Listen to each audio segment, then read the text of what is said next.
समृद्धी महामार्गाचा तिसरा टप्पा आजपासून सुरू होणार आहे। भरवीर ते इगतपुरी दरम्यान 25 किलोमीटर टप्प्याचे काम हे पूर्ण झालंय।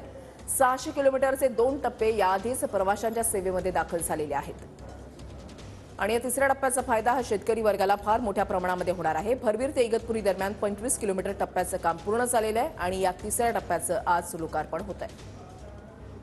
महाराष्ट्र शासनाचा बहुचर्चित आणि महत्त्वाकांक्षी प्रकल्प असलेला समृद्धी महामार्गाच्या तिसऱ्या टप्प्याचं लोकार्पण सोहळा आज होत आहे। या लोकार्पण सोहळ्यात जवळजवळ भरवीर ते इगतपुरी हा 25 किलोमीटरचा जो मार्ग आहे त्या मार्गाचा आज लोकार्पण आणि उद्घाटन सोहळा जो आहे तो पालकमंत्री दादा भुसे यांच्या हस्ते होत आहे। या सोहळ्याला अन्न व नागरी पुरवठा मंत्री छगन भुजबळ तसेच केंद्रीय मंत्री भारती पवार हे सुद्धा उपस्थित राहणार असून यांच्याबरोबर जे अनेक महाराष्ट्रातील नेते आहेत त्या या सोहळ्याला उपस्थित होणार आहे।